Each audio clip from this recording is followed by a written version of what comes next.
Okay, I'd like to begin today by introducing you to my son Flynn. Flynn's 7 years old, and ever since he's been old enough, he's been building paper planes with his Papi.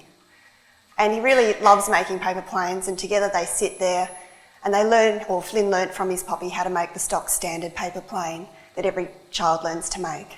But he also, Flynn's Papi also makes a paper plane for him that does loop the loop. So it seemed fitting earlier this year when the Australian movie Paper Planes was released, that Papi took Flynn to the movies to see that movie. And when they came home from the movie, Flynn was so excited about the movie. Mum, there's so many paper planes. Did you know they could do this? And there's a competition you can enter and go and enter into this competition in Japan. And Flynn started making paper planes all the time, and he was flying them all around the house. And you'd walk through the lounge room and boom, you'd get hit in the head sometimes. But he was really, really excited. But the stock standard paper plane wasn't flying far enough. It wasn't flying as far as the ones in the movie. So what he did he ask Papi, who gave him the love of making paper planes? No, he went straight to YouTube. And he sat there with his iPad at home and looked up paper planes. And he actually typed in the search term, paper planes fly far, because he wanted to make a paper plane that was as good as the ones that were in the movie. And what's interesting, what I was going to say before that is, so Papi had sort of somewhat been made a little bit redundant in the paper plane industry. But what's interesting is that he did go to YouTube straight away, and it makes you think about how students learn. And it makes me think about school and how students learn at school. And wouldn't it be great if our students at Crusoe College could be learning in a way, using a method which is relevant to them in the way that they want to learn, and using perhaps YouTube or other formats. So we've been doing this at Crusoe College in our maths program. And in our Year 7 to 9 maths program, we've redesigned that maths program to cater for individual learning styles and to personalise learning for our students. So rather than have Year 7 maths, Year 8 maths, Year 9 maths, yes, they're timetabled like that at the moment, we just have maths. And the student in Year 8 maths may be able to decide that perhaps this task or this level of percentages is too hard for me, so I'm going to do grade 6 level. Or maybe algebra was too easy, so I'm going to do Year 9 level. And they have that choice. And the teachers guide them with that choice as well. And we're going to listen to a couple of our teachers and a couple of our students in regards to that. Students are taught to understand what learning feels like. So they know they're at the right level when the learning is a little bit tricky, but they're still able to work on it themselves and just ask every now and then. Having such a variety of levels is great for teaching because it's really about choice. And once students have choice, they have ownership. If it's too easy, they're not learning. If they have to ask the teacher every 5 minutes, it's too hard, they're not learning. If they're challenged and it's tricky, maybe they have to ask a friend next to them, then it's just right. If it's the right task, then it's good because you're learning things. You're not just refreshing, you're actually learning and pushing yourself that little bit further, and you've got to stay on task and just concentrate. You feel focused, you feel challenged, you feel really good about yourself, you feel like you've achieved something. I think they're having more fun, and I think if students have fun, then they want to learn. I love using the technology with the blog and be able to watch the videos over and over to make sure you understand the task. You can get onto the task quicker and without having to wait for the teacher to talk to everyone. The question regarding this is, how is this achieved? And our maths team have worked together to produce a whole range of instructional videos.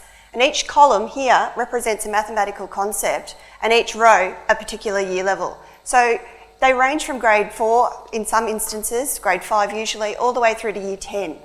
And the students can come along with their mobile technology, so their mobile phone, their iPad, their Android device, and click one of those QR codes. And behind each QR code is an instructional video, but also a rich task for the students to complete to understand that mathematical concept. So what this also does, it provides our students with some choice. If they're working at a Year 7 level in algebra, for example, and they find that, you know what, I completed that task and it was relatively easy, I can actually now access that Year 8 level and see how I'm going to go with that. So they decide where they learn based on what learning feels like. Makes me think back to when I did maths in the 1980s. And I'm sure there's a lot of people in the audience today who did maths in the 1980s. And maths consisted of a teacher standing out at the blackboard, remember those, at the blackboard, going through an equation, sometimes with an explanation, but most often not. It makes me think about, what happened to that child in the classroom that just did not get it. They didn't understand what was going on in that maths classroom. They couldn't stop and press pause, rewind, play, pause, play, rewind. They couldn't review that a week later with their teacher. It wasn't possible. But with the maths program that we're offering at Crusoe College, the students have that opportunity to do that throughout the lesson, the next lesson, the following week. When I think back to maths, back when in the 1980s, following week later when you moved on to another concept and you didn't understand the concept that was related to it in the first place a week prior, what chance did that student have? A lot of questions that our maths staff get at school is, there's plenty of instructional videos out on the internet. Why not use those? And one of the reasons for designing our own is that it brings the maths teachers together to collaborate. They collaborate and talk about the type of tasks that they know our students are able to achieve. It gets them thinking about and looking at each other's tasks that they're designing, but each task that we offer our student has a rich task associated behind it. And you'll see some examples of that in a moment. What do the students do with the learning once they've selected their level based on what learning feels like, completed watched the video, completed the rich task?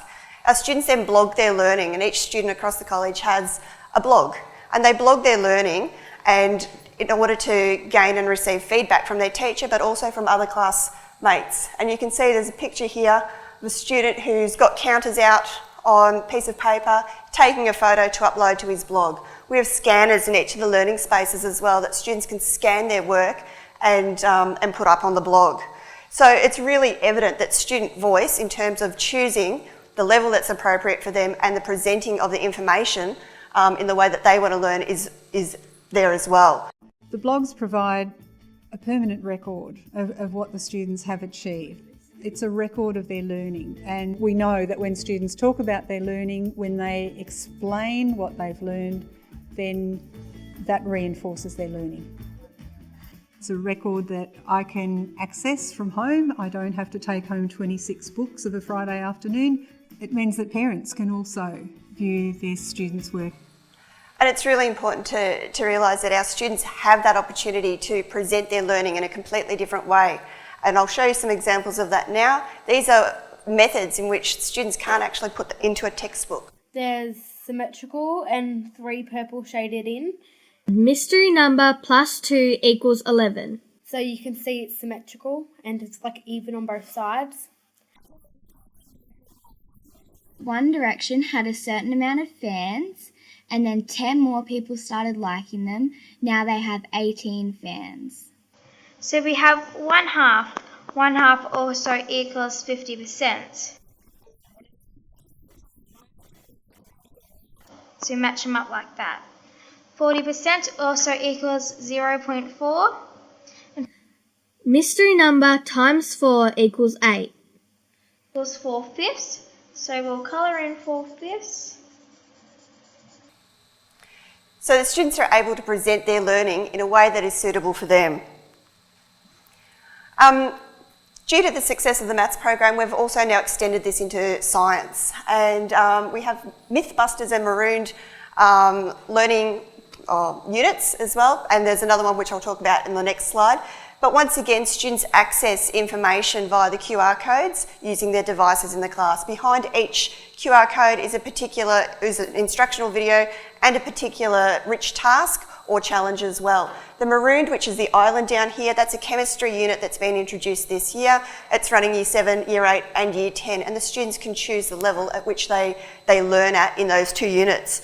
But with the Mythbusters unit as well, students actually engage with authentic scientists from across Australia. So they design a and experiment and interact with scientists who are hooked up to our school via Skype from all around Australia, and the students interact via Skype and get that feedback about, what variable should they change next, or what should they do next, or, why didn't it work, or what further suggestions could they have. Year 8 last year, students engaged in a biology unit called The Future is Wild, and they had to design a futuristic organism.